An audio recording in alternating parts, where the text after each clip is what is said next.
السلام عليكم ورحمة الله وبركاته.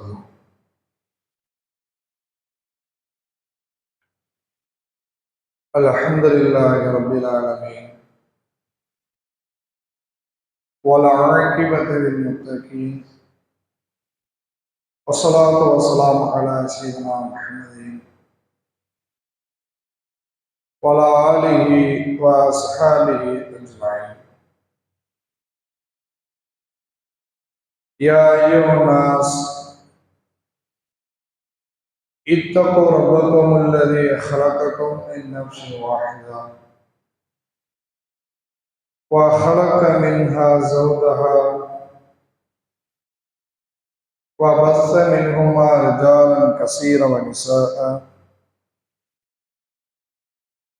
واتقوا الله الذي تساءلون به والأرحام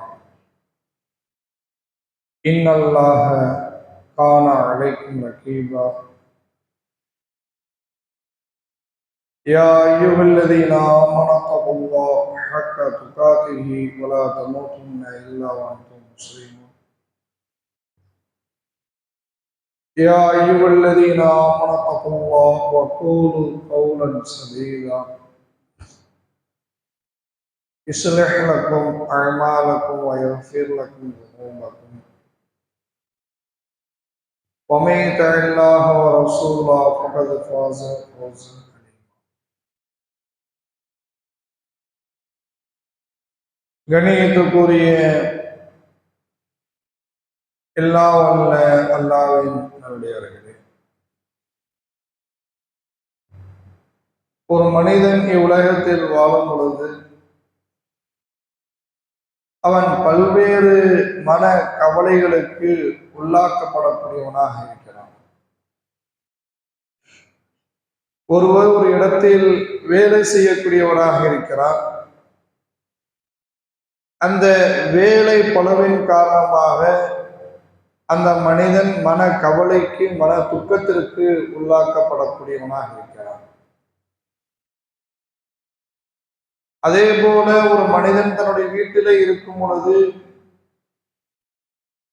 தன்னுடைய குழந்தைகள் மூலமாக மன சிரமத்திற்கு உள்ளாக்கப்படக்கூடிய ஒரு நிலைகளை நாம் பார்க்கலாம். அல்லது வெளியே வேலை முடித்துவிட்டு மன நிம்மதிக்காக தன்னுடைய குடும்பத்திடத்தில் வரும் பொழுது குடும்பத்தில் இருக்கக்கூடிய சில பிரச்சனையின் காரணமாக அவருடைய உள்ளத்தில் கவலைகள் சூழ்ந்து கொள்ளக்கூடிய ஒரு நிலைகளை பார்க்கலாம். இவ்வுலகத்தில் வாழும் பொழுது ஒவ்வொரு மனிதனும் மன கவலைக்கு மன துக்கத்திற்கு அவன் உள்ளாக்கப்படக்கூடியவனாக இருக்கிறான்.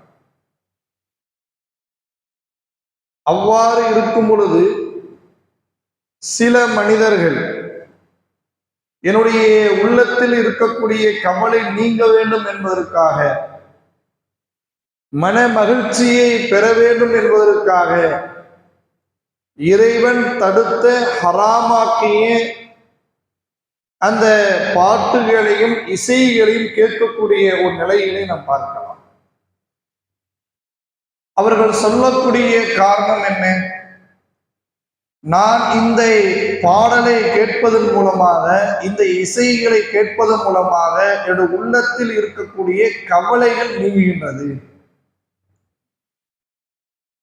என்னுடைய உள்ளத்தில் இருக்கக்கூடிய அந்த கவலைகள் நீங்கி மன மகிழ்ச்சியில் அடையக்கூடியவனாக இருக்கிறேன் என்று அந்த மனிதர்கள் சொல்வார்கள்.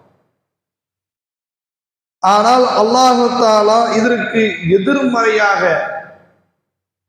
ஒரு செய்தியை நமக்கு பதிவு செய்கின்றான். உங்களுக்கு பாடல் மூலமாக, இசைகளை கேட்பது மூலமாக உங்களுடைய உள்ளத்திலே மகிழ்ச்சி வரலாம், ஆனால் அது உண்மையான மகிழ்ச்சி கிடையாது, அது உண்மையான மன நிம்மதி கிடையாது, அது உண்மையான மன கவலைகளை போக்கக்கூடிய ஒரு காரியம் அல்ல என்பது இறைவன் சொல்கிறார். 13வது அத்தியாயம் 28வது வசனத்தில் இறைவன் சொல்கிறார், அல்லதீன ஆமனு வ தத்மஇன்னு குலூபுஹும் பிதிக்ரில்லாஹ். ஈமான் கொண்டவர்கள் அவருடைய உள்ளங்கள் அல்லாஹ்வை நினைவு கூறுவது மூலமாக, இறை சிந்தனையோடு பயணிப்பதன் மூலமாக அவருடைய உள்ளத்திலே நான் மன அமைதியை ஏற்படுத்துகின்றேன். அலா, நீங்கள் அறிந்து கொள்ளுங்கள்,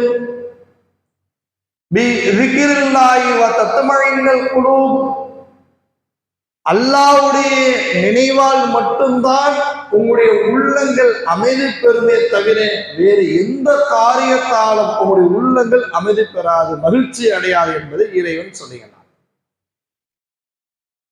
நமக்கு இருக்கக்கூடிய கவலைகள், துக்கங்கள் நம்மளை விட்டும் நீங்கி எப்பொழுதும் ஒரு மனிதன் மன மகிழ்ச்சியோடு அவன் வாழ வேண்டும் என்றால் எல்லா நிலைகளிலும் இறைவனை நினைவு கூற வேண்டும் என்று இறைவன் நமக்கு சொல்லக்கூடிய ஒரு தகவல்.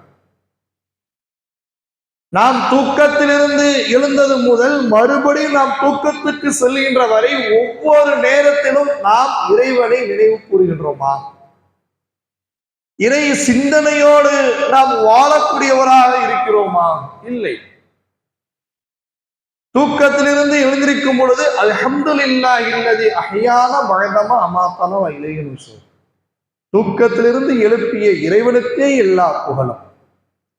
அதே நம்முடைய வீட்டில் இருக்கக்கூடிய கழிவறைக்கு நுழையும் பொழுது அல்லாஹும்ம இன்னி அஊது பிக்க மினல் குபுஸி வல் ஹபாயிஸ், என்னுடைய இறைவா, தீய ஷைத்தானிடமிருந்து உன்னிடத்தில் நான் பாதுகாப்பு தேடுகிறேன்.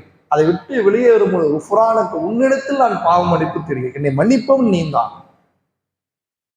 விட்டு விட்டு வெளியேறும் பொழுது பிஸ்மில்லாஹி ரப்பி அஊது பிக்க மின் அன் அஸில்ல, அல்லாஹ்வுடைய பெயரை கொண்டு நான் என்னுடைய வீட்டை விட்டு வெளியேறுகிறேன், என்னுடைய தேவைகளை நிவர்த்தி செய்வதற்காக வெளியேறுகிறேன். அதுல பல்வேறு தடங்கல்கள், சிரமங்கள் இருக்கும், அதை விட்டு உன்னிடத்தில் நான் பாதுகாப்பு தேடுகிறேன். தன்னுடைய வீட்டுக்கு உள்ளே வரும் பொழுது ஸலாமு அலைக்கும் பிஸ்மில்லா என்று சொல்லிவிட்டு வாருங்கள். அல்லாஹ்வுடைய பெயரை சொல்லி நீங்கள் முஹம்மதை சொல்லிவிட்டு வீட்டுக்குள்ளே வாருங்கள். உணவுகளை உண்ணும் பொழுது பிஸ்மில்லா, அல்லாஹ்வுடைய பெயரை சொல்லி உணவுகளை உண்ணுங்கள். உணவுகளை உண்ணு முடித்த பிறகு அல்ஹம்துலில்லாஹ், இந்த உணவை வழங்கிய அல்லாஹ்வுக்கே எல்லா புகழும். அல்லது வாகனத்திலே பயணிக்கக்கூடியவராக இருக்கும், அல்லாஹ் அக்பர் அல்லாஹ் அக்பர் அல்லாஹும்ம, இப்படி ஒரு துஆக்களை சொல்லிவிட்டு கிளம்புவது. தொழுகை முடிப்போம், தொழுகையை முடித்துவிட்டு பல்வேறு துஆக்களை அல்லாஹ்வின் தூதர்கள் கற்றுத் தருகின்றார்கள். அல்லாஹ் அக்பர், அஸ்தக்ஃபிருல்லாஹ், அல்லாஹும்ம அன்த ஸலாம் வ மின்க ஸலாம். படுக்கைக்கு செல்லும் பொழுது அல்லாஹும்ம பிஸ்மிக அமுத்து வ அஹ்யா. இப்படி ஒவ்வொரு நேரத்திலும் இறைவனை நினைவு கூற வேண்டும் என்பதற்காக, இறை சிந்தனையோடு ஒரு மனிதன் பயணிக்க வேண்டும் என்பதற்காக அல்லாஹ்வும் அல்லாஹ்வுடைய தூதரும் இறைவனை நினைவு கூற வேண்டும் என்று நமக்கு பல்வேறு செய்திகளை கற்றுத் தருகின்றார்கள். இதை நாம் கற்றிருக்கின்றோமா? ஒவ்வொரு நேரத்திலும் இறை சிந்தனையோடு நாம் பயணிக்கக்கூடியவராக இருக்கிறோமா?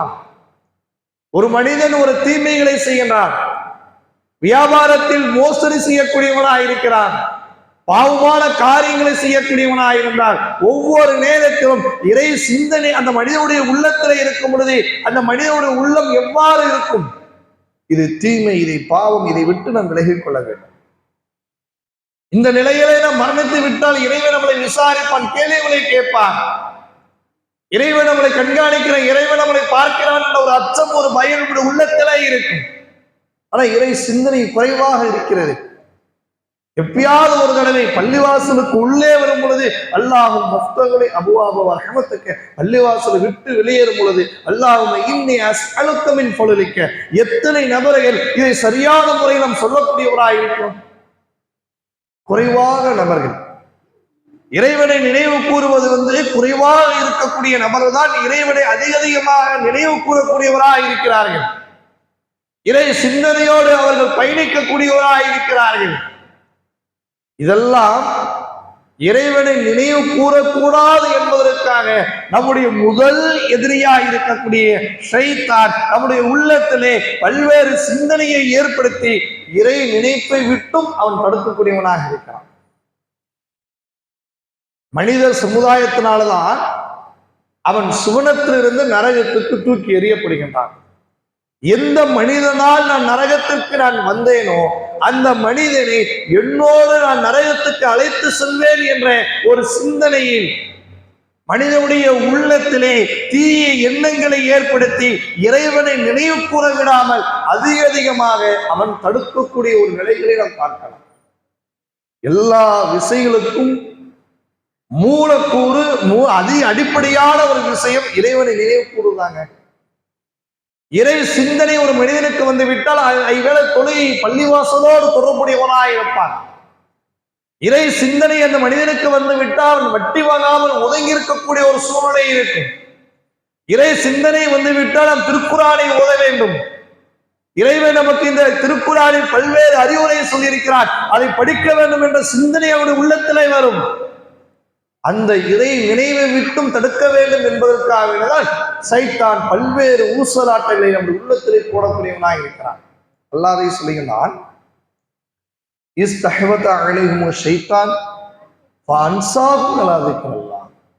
ஷைத்தான் உங்களை மிகுத்து விட்டான், அல்லாஹ்வுடைய நினைவை விட்டும் உங்களை ஒவ்வொரு நேரத்திலும் அவன் தடுத்துக் கொண்டே இருக்கிறான். அவன் நம்மளை விட பலசாலி. நம்முடைய உள்ளத்தில் ஊடுருவி பல்வேறு சிந்தனைகளை நமக்கு ஏற்படுத்தக்கூடிய ஒரு தன்மையை இறைவன் அவனுக்கு வழங்கியிருக்கிறார். அவன் நம்மளை மிகுத்தி விட்டு அல்லாவை மறக்கடிப்பதற்கு என்னென்ன வழிமுறைகள் இருக்கிறோமோ அனைத்து வழிமுறைகளையும் அவன் கையாளுவான். சத்தூக்கும் அதிகரல்லாகி அல்லாஹ்வுடைய நினைவை விட்டும் ஷைத்தான் உங்களை தடுக்கக்கூடியவனாக இருப்பான் என்பதை அல்லாஹ்வின் தூதுவர்கள் நமக்கு அல்லாஹ் தஆலா வசனத்திலே சொல்கிறார். எதற்காக, என்ன நோக்கத்திற்காக? நாம் நன்மைகளை செய்துவிடக் கூடாது என்பதற்காக வேண்டிதான். எல்லா மனிதனிடத்திலும் ஷைத்தான் இருப்பான், எல்லா மனிதர்களையும் வழிகெடுப்பான். ஆனால் இறையச்சம் உடைய அந்த நல்ல அடியார்கள் அதை சுதாரித்துக் கொண்டு இது ஷைத்தானுடைய சூழ்ச்சி, இறை நினைவை விட்டும் அவன் நம்மளை தடுக்கக்கூடியவனாக இருக்கிறார், நாம் சுதாரித்துக் கொள்ள வேண்டும், நாம் விழிப்படைய வேண்டும் என்று எண்ணி அந்த இறையச்சம் உடைய நல்ல அடியார்கள் தன்னை தற்காத்துக் கொள்வார்கள். இறைவன் சொல்லுகிறான், அல்லதீன இத்தக்கும் இதா மஸ்ஸஹும் தாயிஃபும் மின ஷைத்தான். இறையச்சமுடைய அந்த நல்ல அடியார்களுக்கு ஷைத்தான் சில தீண்டல்களை தீய எண்ணங்களை போடும் பொழுது தஸக்கரு ஃபைதாஹும் முப்சிரூன், அவர்கள் விழித்துக் கொண்டு அல்லாஹ்வை நினைவு கூறுவார்கள். இது ஷைத்தானுடைய சூழ்ச்சி. தர்மம் செய்யலாம் என்ற எண்ணம் வரும், தர்மத்தை செய்யாமல் நம்முடைய உள்ளத்திலே ஷைத்தான் தீய எண்ணங்களை போடக்கூடியவனாக இருப்பான். அவன் சுதாரித்துக் கொண்டு இது ஷைத்தானுடைய சூழ்ச்சி, எப்படியாவது தர்மத்தை வழங்கி விட வேண்டும், திக்ருகளை செய்ய வேண்டும். அந்த நேரத்தில் நம்முடைய உள்ளத்தில் பல தீய எண்ணங்களை ஏற்படுத்தி அந்த திக்ருகளை செய்ய விடாமல் இறை நினைப்புகளை விட்டு விலகடிக்கக்கூடியவனாக இருப்பார். அந்த நேரத்தில் அந்த நல்ல அடியார்கள் அதை சுதாரித்துக் கொண்டு அல்லாஹ்வை நினைவு கூற வேண்டும் என்பதன் இறைவன் நமக்கு சொல்கிறான். எந்த ஒரு மனிதன் இறைவனை நினைவு கூறக்கூடியவனாக இருக்கிறானோ அந்த மனிதனுடைய பாவங்களை இறைவன் மன்னிக்கிறார். அந்த மனிதனுக்கு இறைவன் பாதுகாப்பை தரக்கூடியவனாக இருக்கிறான். அந்த மனிதனுக்கு இறைவன் சுவனத்தை வழங்கக்கூடியவனாக இருக்கிறான். இறை நினைப்போடு வாழக்கூடிய அந்த மனிதர்களுக்கு நபிகள் நாயகம் ஸல்லல்லாஹு அலைஹி வஸல்லம் அவர்கள் தன்னுடைய தோழர்களுக்கு சொல்கிறார்கள், தஸக்குருல்லாஹு கஸீரன், நீங்கள் அல்லாஹ்வை அதிகமாக நினைவு கூறுங்கள். கதாலிக மஸ்ஸலு ரஜுல் கமசலி ரஜுல், அந்த அல்லாஹ்வை நினைவு கூறக்கூடிய அந்த மனிதனுக்கு உதாரணம் என்னவென்று தெரியுமா? நபிகள் நாயகம் ஸல்லல்லாஹு அலைஹி வஸல்லம் ஒரு உதாரணத்தை சொல்கிறார். ஒருவர் போருக்கு செல்கிறார். போருக்கு செல்லும் பொழுது தனக்கு முன்னால் ஒரு எதிரி இருக்கிறான். அந்த எதிரியை அந்த மனிதன் வீழ்த்தி விடுவான். வீழ்த்த பிறகு இன்னும் முன்னேறுவான். அவனுக்கு முன்னால் ஓரிரு எதிரிகள் இருந்தால் அவனையே வீழ்த்தி விடுவான். இன்னும் முன்னேறும் பொழுது அவனுக்கு முன்னால் பல்வேறு எதிரிகள் சூழ்ந்து கொண்டால் அந்த மனிதனுடைய உள்ளம் எப்படி இருக்கும்? எல்லா எதிரிகளும் நம்மளை சூழ்ந்து கொண்டு விட்டார்கள், அவருடைய கைகளை நாம் மாட்டிவிட்டோம் என்றால் நம்மளை மாறுகை வாங்கி விடுவார்கள், நம்மளை கொலை செய்து விடுவார்கள். நமக்கு பாதுகாப்பு தரக்கூடிய ஒரு இடம் இருந்தால் அந்த இடத்திலே போய் நாம் தஞ்சம் புகுந்து விட வேண்டும், நம்ம பாதுகாப்பு பெற்றுக்கொள்ள வேண்டும் என்று எண்ணி அந்த மனிதன் தன்னை தற்காத்துக் கொள்ளக்கூடியவனாக இருப்பான். அந்த இடத்துல போகும் பொழுது அவனுக்கு ஒரு மகிழ்ச்சி இருக்கும். ஒரு யதார்த்த நடைமுறை பாருங்களேன். தெருவில் நம்ம பயணிப்போம், நடந்து போவோம், இல்லை பைக்கில் போவோம், சைக்கிளில் போவோம். தெருவில் இருக்கக்கூடிய தெருநாயக்கன் முதியவர்கள் உட்பட பெரியவர்கள் உட்பட அனைத்து நபர்களையும் கடிக்கக்கூடிய ஒரு நிலையிலே பார்க்கலாம்.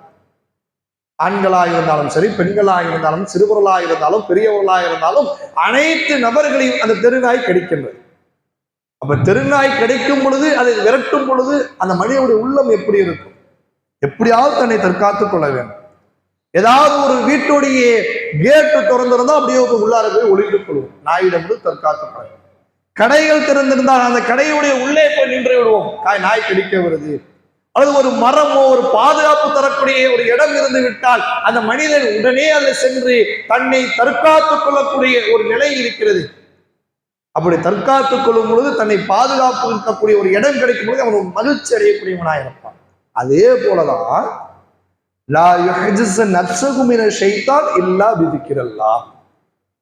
அல்லாவை நீங்கள் அதிகமாக நினைவு கூறும் பொழுது அல்லாஹ்வுடைய பாதுகாப்பில் நீங்கள் இருக்கிறீர்கள். அல்லாஹ் உங்களை அரவணைக்கிறார், இறைவன் உங்களுக்கு அந்த பாதுகாப்பை தரக்கூடியவனாக இருக்கிறான் என்பதை நபிகள் நாயகம் ஸல்லல்லாஹு அலைஹி வஸல்லம் அவர்கள் சொல்கிறார். ஒரு மனிதன் இறைவனுடைய பாதுகாப்பில் இருந்தால் தீமைகளை செய்வானா? ஒரு மனிதன் இறைவனுடைய பாதுகாப்பில் இருக்கும் பொழுது அவன் நரகத்துக்கு செல்லக்கூடியவனாக இருப்பானா? இது சொல்ல மாட்டான். அவனுக்கு இறைவன் சுவனத்தை வழங்குவான், அவனுடைய பாவங்களை மன்னிப்பான். இதை ஷைத்தான் விரும்பமான். நீ இறைவனை நினைவு கூறுவது மூலமாக உன்னுடைய பாவங்கள் மன்னிக்கப்பட்டு நீ மறுமை நாளில் நீ சுவனத்துக்கு நீ செல்லக்கூடியவராய் இருக்கிறாயா? இல்லை, உன்னை விட்டுவிட மாட்டேன். நீ இறைவனை நினைவு கூறக்கூடாது என்பதற்காக நம்முடைய உள்ளத்திலே பல்வேறு தீய எண்ணங்களை ஏற்படுத்தி இறை சிந்தனையை விட்டும் அவன் தடுக்கக்கூடிய ஒரு நிகழ்வுகளை நாம் பார்க்கலாம். அந்த அளவுக்கு ஷைத்தானுடைய உள்ளத்திலே ஒவ்வொரு நேரத்திலும் ஒவ்வொரு நொடியிலும் இறைவனை நினைவு கூற விடாமல், இறை சிந்தனையோடு பயணிக்க விடாமல் நம்ம தடுக்கக்கூடிய ஒரு நிலைகளை பார்க்கலாம். நபிகள் நாயகம் ஸல்லல்லாஹு அலைஹி வஸல்லம் அவர்கள் சொல்கிறார், இதோ ஷைத்தான் வாரத்துக்கு ஒரு நாள், மாதத்துக்கு 2 நாள், வருஷத்துக்கு 2 நாள் அப்படிலாம் எண்ணிவிடக்கூடாது. ஒவ்வொரு நொடியும் நம்மளை வழிகெடுப்பதற்காக அவன் சந்தர்ப்பத்தை எதிர்பார்க்கிறான் என்பதை அல்லாஹ் தூதர்கள் சொல்கிறார். ஷைத்தானே அல்லாஹ் தஆலா சுவனத்திலிருந்து தூக்கி நரகத்திலே போடுறான். அப்படி நரகத்திலே போடும் பொழுது, அவனை வெளியேற்றும் பொழுது ஷைத்தான் அல்லாஹ்விடத்தில் அவகாசத்தை கேட்கிறான், இறைவன் அவகாசத்தை வழங்குகிறான். அந்த நேரத்தில் ஷைத்தான் சொல்கிறான், வல்லாஹி அல்லாஹ் மீது சத்தியமாக, உன்னுடைய கண்ணியத்து மீது சத்தியமாக, ஜலாலிக்கவுடைய மகத்துவத்து மீது சத்தியமாக, என்னுடைய இறைவா, எந்த மனிதனால் நான் வழிகெடுக்கப்பட்டேனோ லா உபரஹு மா தாமத் மா உபர படி ஆதம மா தாமத்துல் அர்வாஹ், ஆதமுடைய மகன் இந்த உலகத்திலே அவன் வாழும் காலமெல்லாம் அவனுக்கு எப்பொழுது மரணம் வருகிறதோ, மரணம் வருகின்ற வரை அவனை வழிகெடுத்துக் கொண்டே இருப்பேன், தீய எண்ணங்களை போட்டுக்கொண்டே இருப்பேன் என்பதை ஷைத்தான் அல்லாஹ்விடத்தில் சொன்னதாக அல்லாஹ்வின் தூதர்கள் நமக்கு எடுத்து சொல்கிறார். எல்லா நிலையிலும் எல்லா நேரத்திலும் ஷைத்தான் நம்முடைய இறை நினைப்பை விட்டும் தடுத்துக்கொண்டே இருப்பான். உதாரணத்துக்கு சொல்வதாக இருந்தால், அல்லாஹ்வின் தூதர்கள் ஒரு செய்தியை தன்னுடைய தோழர்களுக்கு பதிவு செய்கிறார். நபிகள் நாயகம் ஸல்லல்லாஹு அலைஹி வஸல்லம் தன்னுடைய சபையிலே இருக்கும் பொழுது தன்னுடைய தோழரை பார்த்து சொல்லினார்கள், ஹஸ்லத்தானி, 2 வார்த்தையை உங்களுக்கு நான் கற்றுத் தருகிறேன், வஹுமா யஸீரோன், அந்த 2 வார்த்தையும் உங்களுடைய நாவுக்கு எளிமையானது. அப்துல் முஸ்லிமும், எந்த ஒரு நல்ல அடியார் அதை தன்னுடைய வாழ்க்கையில் நடைமுறைப்படுத்தக்கூடியவராக இருக்கிறாரோ தஹலல் ஜன்னா, அவர் சூனத்துக்கு நுழைவார். ஆனால் வமை அமல் பிஹிம்மா கலியும், குறைவான மக்கள் தான் அந்த 2 வார்த்தையை தன்னுடைய வாழ்நாளில் கடைபிடிப்பார்கள். அதிகமான மக்கள் அதை விட்டு விடுவார்கள். 100 பேர் இருக்கிறாங்களா, 20 பேர் தான் அந்த வார்த்தைகளை சொல்லுவார்கள், அல்லது ஒரு 40 பேர் தான் அந்த வார்த்தையை சொல்லுவார்கள். பெரும்பாலான நபர்கள் அதை விட்டு விடுவார்கள் என்பதை அல்லாஹ்வின் தூதர்கள் சொல்லிவிட்டு அதற்கு பிறகு சொல்லுகிறார்கள், அந்த 2 வார்த்தையும்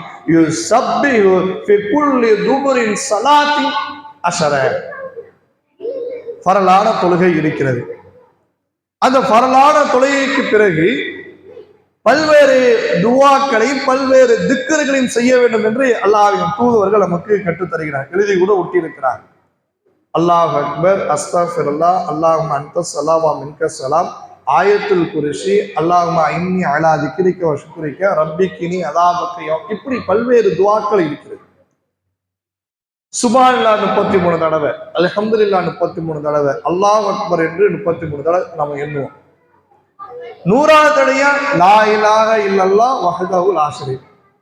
இதை சொல்லி முடிக்க 100 தடவை இதை சொல்லி முடித்த உடனே அவனுக்கு கடல் நுரை அளவுக்கு பாவங்கள் மன்னிக்கப்படும் என்று அல்லாஹ்வின் தூதர்கள் சொல்லுகிறார்கள். இன்னொரு செய்தியும் சொல்லுகிறார்கள், யார் ஒருவர் கடமையான தொழுகைக்கு பிறகு சுப்ஹானல்லாஹ் என்று 10 தடவையும் அல்ஹம்துலில்லாஹ் என்று 10 தடவையும் அல்லாஹ் அக்பர் என்று 10 தடவையும் மொத்தம் 30. சுப்ஹானல்லாஹ் 10, அல்ஹம்துலில்லாஹ் 10, அல்லாஹ் அக்பர் 10, மொத்தம் 30 சொல்லுவோம். ஒரு நாளைக்கு ஐவேளை தொழுகை 3 15 150 தடவை ஒரு மனிதன் தன்னுடைய நாவால் சொன்னார். மீசான், மறுமை நாளில் இறைவன் மீசான் என்ற தராசை உங்களுக்கு முன்னால் நிறுத்தப்படும் பொழுது அந்த மீசான் என்ற தராசையில் 1500 மடங்கு நன்மைகளை உங்களுக்கு இறைவன் நிறுத்தி தருவான். இரண்டாவதாக சொல்லுகிறார்கள், ஒரு மனிதன் படுக்கைக்கு செல்லும் பொழுது நம்ம தூங்க செல்லும் பொழுது பல்வேறு துஆக்களை நம்ம சொல்லுவோம். அல்லாஹும்ம பிஸ்மிக்க அம்துவாகியா, ஆயத்துல் குர்சி, ஆமன ரசூல், அல்லாஹும்ம அஸ்லம்து நஃப்ஸி இலைக்க ஃபவ்வல்து அம்ரி இலைக்க, குல் ஹுவல்லாஹு குல் அஊது பிரப்பில் ஃபலக், குல் அஊது பிரப்பின் நாஸ், இப்படி பல்வேறு துஆக்களை சொல்லுவோம், திக்ருகளை எண்ணுவோம்.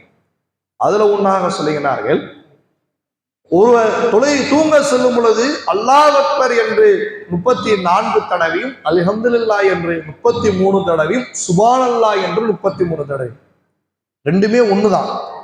தொழுகைக்கு பின்னால் சொல்லுவது சுப்ஹானல்லாஹ் அல்ஹம்துலில்லாஹ் அல்லாஹ் அக்பர், தூங்க சொல்லும் பொழுது அப்படி தலைகீழ அல்லாஹ் அக்பர் அல்ஹம்துலில்லாஹ் சுப்ஹானல்லாஹ். 2 வாசகங்களும் ஒரே வாசகம், நாவுக்கு எளிமையான வாசகம், இலகுவாக மனனம் செய்யக்கூடிய ஒரு வாசகம். அல்லாஹ் அக்பர் 34 தடவை, அல்ஹம்துலில்லாஹ் என்று 33 தடவை, சுப்ஹானல்லாஹ் என்று 33 தடவை. யார் ஒருவர் ஒரு நாளைக்கு 100 தடவை தன்னுடைய படுக்கைக்கு செல்லும் பொழுது சொல்லக்கூடியவராய் இருக்கிறாரோ அந்த மனிதனுக்கு மறுமை நாளில் மீசான் என்ற தராசில் 1000 மடங்கு நன்மைகளை இறைவன் நிறுத்தி தருவார். உடனே அந்த சபையில் இருந்த நபித்தோழர்கள் கேட்கிறார்கள், யா ரசூலல்லாஹ், நீங்க சொல்ற மாதிரி வஹுமா யஸீரன், இந்த ரெண்டுமே நாவுக்கு எளிமையா தானே இருக்கு, மிகப்பெரிய பாரதூரமான ஒரு வார்த்தையை நீங்க சொல்லவே இல்லையே, மனனம் செய்ய முடியாத அளவுக்குள்ள வார்த்தையும் கிடையாது. வமையாமல் பிஹிமா கலீலும், யா ரசூலல்லாஹ், குறைவான மக்கள் ஏன் இதை கடைபிடிக்கிறாங்க, ஏன் அதிகமான மக்கள் இதை கடைபிடிக்காமல் விட்டு விடுகிறார்கள், விடக்கூடிய காரணம் என்ன? நாவுக்கு எளிமையாய் இருக்கக்கூடிய இந்த திக்ருகளை அதிகமான மக்கள் செய்யாமல் அதை விடுவதற்கு காரணம் என்ன என்று அல்லாஹ்வின் தூதரிடத்தில் அந்த நபித்தோழர்கள் கேட்கும் பொழுது நபிகள் நாயகம் ஸல்லல்லாஹு அலைஹி வஸல்லம் அந்த நேரத்தில் சொல்கிறார்கள், ஒரு மனிதன் தொழுது முடிப்பார், தொழுது முடித்து விட்டு அவர் சுப்ஹானல்லாஹ் அல்ஹம்துலில்லாஹ் அல்லாஹ் அக்பர் என்று எண்ணலாம் என்று நாடும் பொழுது அவருடைய உள்ளத்திலே ஷைத்தான் சில ஊசலாட்டத்தை ஏற்படுத்தி அதை செய்ய விடாமல் தடுத்து விடுவான். கண்கூடாக பார்க்கலாம். தொழுது முடிப்போம், அப்படியே வரிசையில் உட்கார்ந்துக்கிட்டு போன் வந்திருப்போம், தொழுகையுடைய நேரத்தில் வேகமா எடுத்துட்டு போய் பேசிக்கிட்டே இருக்கிறது. ஒவ்வொரு நிமிடம் 2 நிமிடங்கள் தாமதித்து செல்லலாம், அந்த திக்ருகளை எண்ணி விட்டு செல்லலாம். உடனே வெளியே நின்று போன் பேசிக்கிட்டே இருப்போம், அது 5 நிமிடம் 10 நிமிடம் காமலாரமாக அப்படி பேசிக்கிட்டே வெளியே போயிடுவாங்க, திக்ருகள் எண்ண முடியாது. அல்லது சபையில உட்கார்ந்திருப்போம், ஒரு திக்ருகள் எண்ணுவதற்கு முன்னால் ஒரு 2 நிமிடம் அந்த வாட்ஸ்அப்பை பார்த்தலாம், எது முக்கியமான செய்தி வந்திருக்குமே, அல்லது ஃபேஸ்புக்கை பார்த்தலாம்னு எடுத்து அப்படியே பார்த்துக்கிட்டே இருப்போம். அந்த 2 நிமிடம் என்பது அப்படியே 5 நிமிடம் 10 நிமிடம் காமன் நேரமாக வாட்ஸ்அப்பை பார்த்துக்கிட்டே உட்கார்ந்திருப்போம், அப்படியே ஏஞ்சி வெளியே போயிடுவோம், செய்ய முடியாது. அப்படியும் மீறி ஒருவர் எப்படியாவது திக்ருகளை எண்ணி விடலாம் என்று எண்ணும் பொழுது மனிதனுடைய உருவத்திலே ஷைத்தான் வந்து, பாய் ஒரே ஒரு சந்தேகம் பாய், இதை மட்டும் உங்கள்கிட்ட கேட்கிறேன் பாய், அப்படி வந்து கேட்க வருவாரு, அவர்கிட்ட பேசிக்கிட்டே இருப்பாங்க, திக்ருகள் எண்ணவே முடியாது. அல்லது வீட்டில் இருக்கும் பொழுது ஏதாவது ஒரு வேலைகள், அது பெண்களாக இருக்கக்கூடியவர்கள் வீட்டிலே வேலை செய்து கொண்டிருப்பார்கள், பொழுதுவிட்டு அந்த திக்ருகளை எண்ணலாம் என்று எண்ணும் பொழுது அவர்களுக்கு வேறு வேறு வேலைகள் வந்து ஒரு சூழ்நிலை காரணத்தால் அந்த திக்ருகள் எண்ண விடாமல் உடனே சென்று விடக்கூடிய ஒரு சூழ்நிலை. இவன் எண்ணிவிட்டால் மறுமையிலே 1500 மடங்கு நன்மைகளை இந்த மனிதன் பெற்று விடுவான். இவன் பெற்றுவிடவே கூடாது என்பதற்காக சைத்தான் ஒரு உள்ளத்திலே ஊசலாட்டத்தை போட்டு அதை செய்ய விடாமல் தடுத்து விடுவான். அதே போல தூங்க செல்லும் பொழுது, படுக்கைக்கு செல்லும் பொழுது ஏறத்தாழ ஒரு மகரிபுடி நேரத்திலேயோ அல்லது அதுக்கு முன்னாலேயோ வாட்ஸ்அப்பையோ ஃபேஸ்புக்கையோ பார்த்துருப்போம். அதான் மணி 10 மணி ஆயிடுச்சுல, படுக்கைக்கு தான் வந்துட்டோம், படுக்க போறோம், தூங்க போறோம்.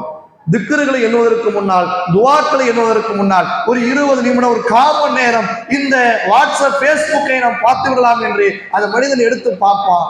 அப்படியே பார்த்துக்கிட்டே இருப்பான். ஃபேஸ்புக்கை பார்ப்பான், ரீல்ஸை பார்ப்பான், அனைத்தும் ஓடிக்கிட்டே இருக்கும். ஒரு குறிப்பிட்ட நேரங்கள் 10 மணிக்கு பார்த்தவன் 10:30, 11, 11:30, 12, இரவு 1 மணி கூட ஆகும். 1 மணி ஆகிவிட்டது. உடனே நம்முடைய போனை ஆஃப் பண்ணிவிட்டு நாளைக்கு துவாக்களை எண்ணிக்கொள்ளலாம், நாளைக்கு திக்ருகளை எண்ணிக்கொள்ளலாம் என்று எண்ணிவிட்டு அவன் உறங்கக்கூடிய ஒரு நிலை. ஏறத்தாழ 1 மணி நேரம் 2 மணி நேரம் இருக்கும். ஆனால் திக்ருகளை எண்ணிருக்க மாட்டோம், துவாக்கள் சொல்லியிருக்க மாட்டோம். ஏன்?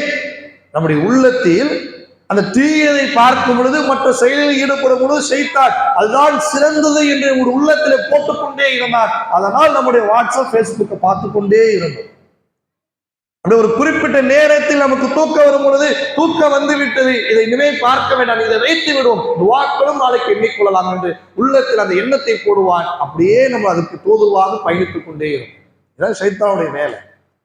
ஒவ்வொரு நேரத்தில் நம்முடைய உள்ளத்தில் தீய எண்ணங்களை போட்டு நன்மைகளை செய்ய விடாமல், நன்மையான காலத்தில் ஈடுபட விடாமல் நம்மளை தடுத்துக் கொண்டே இருக்கிறான். அவனிடமிருந்து நம்மளை தற்காத்துக் கொள்ள வேண்டும். நபிகள் நாயகம் ஸல்லல்லாஹு அலைஹி வஸல்லம் அவர்கள் ஃபஜ்ருடைய தொழுகையை முடிக்கின்றார்கள். முடித்து விட்டு தன்னுடைய தோழர் பக்கம் திரும்பி உட்கார்ந்து, லா இலாஹ இல்லல்லாஹ் வஹதஹு லா ஷரீக லஹு லஹுல் முல்கு வ லஹுல் ஹம்து யுஹ்யி வ யுமீத்து வ ஹுவ அலா குல்லி ஷைஇன் கதீர். இதை 10 தடவை சொல்லுகிறார்கள். ஃபஜ்ருடைய தொழுகை முடிகின்றது. ஃபஜ்ருடைய தொழுகை முடித்து விட்டு தன்னுடைய மக்களை பார்த்து உட்கார்ந்து, லா இலாஹ இல்லல்லாஹ் வஹதஹு லா ஷரீக லஹு லஹுல் முல்கு வ லஹுல் ஹம்து யுஹ்யி வ யுமீத்து வ ஹுவ அலா குல்லி ஷைஇன் கதீர். இதை 10 தடவை என்றாங்க. இதை எண்ணி முடித்து விட்டு தன் தோழரிடத்தில் சொல்லுகிறார்கள், யார் ஒருவர் ஃபஜ்ருடைய தொழுகைக்கு பின்னால் இதை 10 தடவை எண்ணக்கூடியவராக இருக்கிறார்களோ அந்த மனிதனுக்கு 10 நன்மைகள் எழுதப்படும். 10 பாவங்களை இறைவன் போக்கி விடுவான். 10 தகுதிகளை இறைவன் உயர்த்தக்கூடியவனாக இருப்பான்.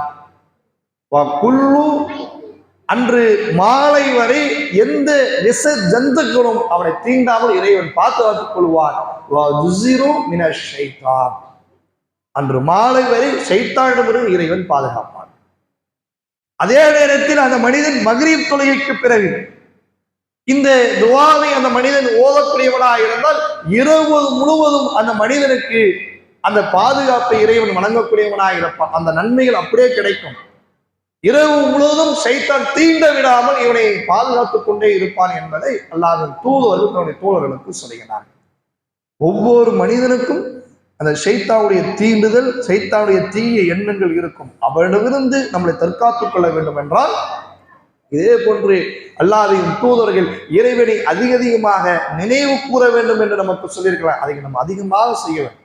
நம்ம கண்களுக்கு முன்னால் உள்ள எதிரி நமக்கு யாரும் தெரியும். இவன் எதிரி, இவன் துரோகி, இவன் நம்முடைய பழி வாங்கியவன், நம்முடைய பொருளாதாரத்தை அபகரித்தவன், இவனை விட்டு விலகி இருக்க வேண்டும் என்று நமக்கு தெரியும். கண்ணுக்கு தெரியாத ஒருத்தவன் எதிரி ஷைத்தான். யாருடைய கண்களுக்கும் தெரிய மாட்டான். ஆனால் இறைவனுடைய நினைவை விட்டும் ஒவ்வொரு நேரத்திலும் நம்மளை தடுத்துக் கொண்டே இருப்பான். நாம் அதிகமாக இறைவனை நினைவு கூறக்கூடியவராக இருந்தால் இறைவன் அவனிடமிருந்து நம்மளை பாதுகாக்கக்கூடியவனாக இருப்பான் என்று கவனத்தில் வைத்துக் கொண்டு அல்லாஹ்வை அதிகமாக நினைவு கூறக்கூடிய நன்மக்களாக அல்லாஹ் தஆலா ஆக்கி அருள் புரிவானாக.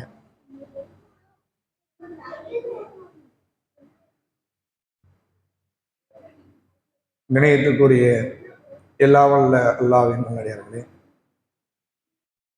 அல்லாஹ் தஆலா இறை நம்பிக்கை கொண்ட நல்ல அடியார்களை பற்றி இறைவன் சொல்லும் பொழுது, அல் முக்மினூன வல் முக்மினாத் பஅதுஹும் அவுலியாஹும் பஅத், நம்பிக்கை கொண்ட ஆண்களும் பெண்களும் ஒருவருக்கொருவர் உற்ற நண்பர்கள்.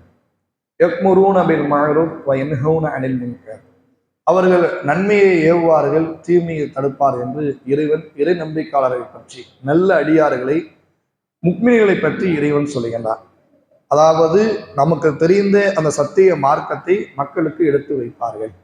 மக்களிடத்தில் இருக்கக்கூடிய அந்த தீய பழக்கங்களையும் அவர்கள் களையெடுப்பார் என்பதால் இறைவன் சொல்லக்கூடிய ஒரு செய்தி. நம்மளால் முடிந்த அளவிற்கு மக்களுக்கு பிரச்சாரம் செய்ய வேண்டும், மக்களுக்கு இந்த ஏகத்துவத்தை எடுத்து வைக்க வேண்டும் என்று இறைவன் சொல்லுகிறான். அந்த அடிப்படை தான் நம்முடைய பக்கத்தில் இருக்கக்கூடிய பண்டாரவடை கிளையின் சார்பாக பல்வேறு மார்க்க பிரச்சாரங்களை கையில் எடுத்து மக்களுக்கு மத்தியில் இந்த ஓரிரை கொள்கையும் இந்த ஏகத்துவத்தையும் எடுத்து வைக்கணும். அதில் ஒன்றாக இன்ஷா அல்லாஹ் வரக்கூடிய ஞாயிற்றுக்கிழமை இஸ்லாமிய கண்காட்சிகள், இஸ்லாம் சொல்லக்கூடிய அந்த தொழுகைகள் எப்படி, அந்த தொழுகை முறைகள் எப்படி, அந்த தொழுகையுடைய நேரங்கள் எப்படி என்று மக்களுக்கு செயல் வடிவத்தில் அதை கொண்டு வந்து காமிக்க வேண்டும் என்பதற்காக வேண்டி இன்னும் பல்வேறு அதில் நிகழ்ச்சிகள் இருக்கக்கூடிய காரணத்தினால் நம்மளால் முடிந்த அளவிற்கு நம்முடைய பிள்ளைகளையோ நம்முடைய வீட்டில் இருக்கக்கூடிய சிறுவர்களையோ அழைத்து கொண்டு அந்த இங்கேயோ நடக்கக்கூடிய கண்காட்சிக்கெல்லாம் நம்ம போவோம், அதை பார்க்கணும், அதில் சுற்றணும், அதில் என்ஜாய் பண்ணணும் என்ற ஒரு எண்ணங்கள் இருக்கு.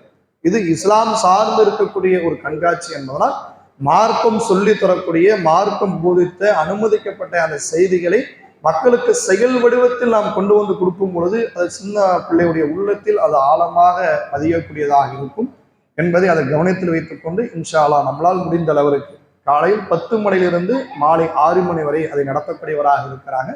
மாலையில் ஒரு 4 மணிக்கு பிறகு ஒரு குயிக் ஃபார்ம் அந்த இடத்துல ஒரு ப்ரோக்ராமும் நடத்துகிற மாதிரி ஒரு முடிவு பண்ணியிருக்கிறாங்க.